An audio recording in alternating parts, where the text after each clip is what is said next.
If your Shopify store is inactive, meaning it's not accessible or operational, there are several steps you can take to resolve the issue. Check account status. Ensure that your Shopify subscription is active and up to date.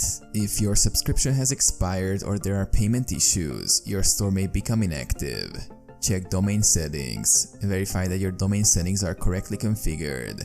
If you're using a custom domain, ensure that it's properly connected to your Shopify store. Review payment settings. Double-check your payment settings to ensure that they are set up correctly. If there are any issues with payment gateways or merchant accounts, it can affect your store's functionality.